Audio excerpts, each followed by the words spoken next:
Hello everybody, it's Rhonda here from Nelson Soapery. Today, well, I should say this evening, I am actually going to be wrapping up some soap for a wholesale order. So I need to get this one out because at the moment these terrible floods in Melbourne, which are now subsiding a little bit, they are getting better. It's actually making the parcels take well over a month just to get to the next state.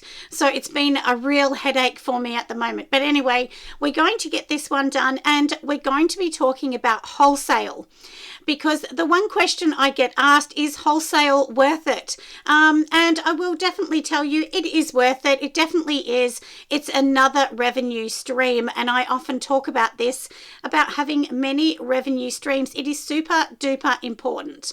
But let's pop the camera down so you can see what I'm doing rather than just watch me, and then we will talk a little bit about wholesale, why I think it's worth it, why I think you need to do it, and how you do it. Because when I first started, I wondered, how do you actually start wholesale? It was one of those questions, and there's not a lot of information about how to start it, what's the best way, and so on. But anyway, let's pop the camera down and we'll get on to it. Now let's get and wrap some of these soaps that I have to do for a wholesale order. All this whole order here is for wholesale. And this is the thing, everyone. If you get a retail sale, it might only be 4 bars of soap. But otherwise, you might have 20, 30, 70 bars of soap that you're going to sell wholesale. Like, yes, you are going to take less money. But the thing that's important to remember here is instead of getting an order that might be $40, we're going to get an order here that is $300. And yes, we're not earning as much money because, of course, wholesale, they get a bigger discount. But it's, the thing is we're selling in bulk. We're moving the product super fast. They're not sitting on the shelf. So that's why I definitely suggest wholesale. And now, if you're new to soap, candle making, or even just a small business, something that is really, really important to remember, you want more than one revenue stream. Now, when I talk about a revenue stream, that means, you might, for instance, do, I'll sort of give you an example for myself. So you might do retail on your site. You might sell on Etsy. That's 2. You might go and sell on Fair. That would be 3, and Fair would be wholesale. Then, you might do market. That is 4. You might do pop-ups, which is 5. I mean, there is so many different avenues. You might have a shop or, some of your things in someone else's shop. That's 6. So that means if you don't sell enough, retail one month, the thing that is really good is then you have wholesale. So if retail is bad one month, it doesn't matter, because then we do have, our wholesale, don't we? So, and vice versa. So you really want as many revenue streams as we can actually get. And that's something I really didn't understand when I first started. When I first started, I did markets and I was really excited to just get money in the door from markets. But as I started going along, I realized, well, hey, I didn't do well on this market and I haven't concentrated on my store online. So that meant it was just one revenue stream. So I started panicking a bit when I wasn't, when I didn't get the sales from one place. So that's what I mean. Definitely wholesale is worth it. And we will talk about, how you actually get around to doing wholesale and so on. But while we're going, there is one of my soaps I've wrapped and it's got its little label on the back. And this is for wholesale. And like I said, this whole order here is for wholesale, but there's a few here that I needed to actually wrap up that I hadn't done yet because they'd only cured like a week and a bit ago, some of these. But anyway, these are going out to a store. So now when you're thinking about doing wholesale, the one thing that is important is you must understand your price. That is really important. And when we talk about that, we're going to talk about COGS. Now, COGS mean, your cost of goods. And basically, you want to know how much did it cost you to make. And when I say make, we're not saying how much did it cost for the oils and that just to make this bar. You also need to know how much did it cost for the paper, how much did it cost for the label that we've put on the back, how much did it cost for these inner bits that we've also put into it. And also, you've got to add in your time. So generally what I do is I add absolutely everything that it's going to cost me to make it. Then I add 10%. Now 10% is what I call wiggle room. And that means, if you have made a mistake with shipping costs or something else, you still have 10% to sort of help you recoup that loss a little bit. So that's why I'm a little bit different to others. So generally with wholesale, what you're going to do is get all of your cost of goods. You're going to times that by 2 plus 10%, and that is what I would sell mine for on wholesale. If you're doing retail, I would get the cost of the goods, times it by 4 plus 10%.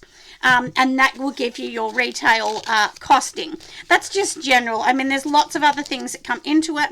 And don't worry about what anyone else is charging, because there's no good you saying, well, I'm going to charge $5 because Martha down the road is charging $5. Well, Martha may be getting her ingredients much cheaper, or she may be using cheaper ingredients, so therefore she sells her product cheaper. So you never compare yourself to someone else. I mean, look, you want a general idea, but honestly, when I started, I used to try and compete with everyone else, but now I don't. I literally just, I stuck that bit the wrong way, didn't I? I literally just, do my own cost of goods, make sure I've got all of that right, and then, like I said, then I actually organize the next bit, which of course is my cost and things like that.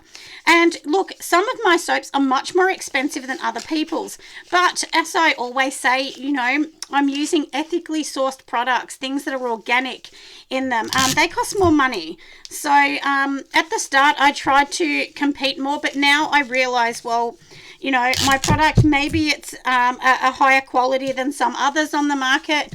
Therefore, I might need to charge more because I have different ingredients. So if you're thinking, how do you actually get started doing wholesale? There's a number of ways that you can get started. So the first thing, like I said, we want to organize our cost of goods. We want to know what we're doing. You need your packaging to look really good, because remember, this product needs to be what I call shelf worthy. That means, is this good enough to put on a shelf to sell in a shop? If you think your products are not, you need to go back to the drawing board. You need to really think about how you're going to change your products so that they're, like I said, what we call shelf worthy. And, is that going to attract a customer? Because if you get a wholesale client that buys your things, they're not going to come back a second time if people aren't buying it. They're going to say, hey, this isn't working in my store. Maybe I'll try another store. And can I tell you, everyone, not everyone, but generally, when we're getting wholesale clients, they're really not that loyal to you. Really, honestly, they want a product that's going to sell. Like, yes, they may like you, they may love your product, but if it's not selling, they're going to go to the next person selling wholesale. So that's important to remember. Your kindness or your beautiful products are not going to help if they're not selling. So that's important. So like I said, we're going to know our cost of goods. We're going to make sure the packaging is super good. The next thing you can do is either you can set up a website that's wholesale. And things like Shopify, they have extra apps to help you with wholesale and things like that.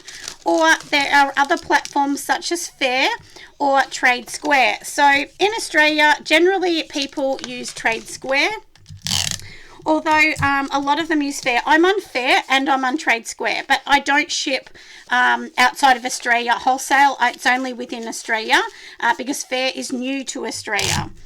So I'm on that platform. I'm also on Trade Square, but I will tell you that it is quite difficult to get onto some of those platforms. And if you're going to do that, you need to go through an application process. So you need to just go onto their website. Usually you'll just email them and you just tell them, hey, I've got this really amazing product. I would love to, try out your platform to see if it's going to work. And then from there, you'll usually send them your ABN, your website. They'll want to know all that. So you definitely need a website. They really won't be interested if you don't have a website. So if you're just on Etsy and not on a website, I suggest you get your own website before applying because it makes you look more professional. And I just know from lots of other people that have applied and have told me they've been turned down because they didn't have a website. So that is something that is really, really important, and I definitely stress that you do have a website. I say this all the time because it does make you look more professional, that's for sure. So yeah, so that's basically how you're going to get into wholesale. And you know, like I said, just make sure that your product's looking super good, the price is good. Because, for instance, when you go onto Fair, so like I said, I'm on Fair and I'm on Trade Square. So basically what happens is you'll load all your products, or they can integrate through your Shopify site. So for me, I have a Shopify site. So that means my Shopify is going to talk to the Fair's program or Trade Square's program. And from there, what's going to happen is anyone buys it, it will come off my inventory, so that my inventory is pretty good on my system. And once all that's loaded on there, it will ask you, you know, is your website in retail prices? And what that means is if your website, which most of us are, there will be retail prices on your normal website.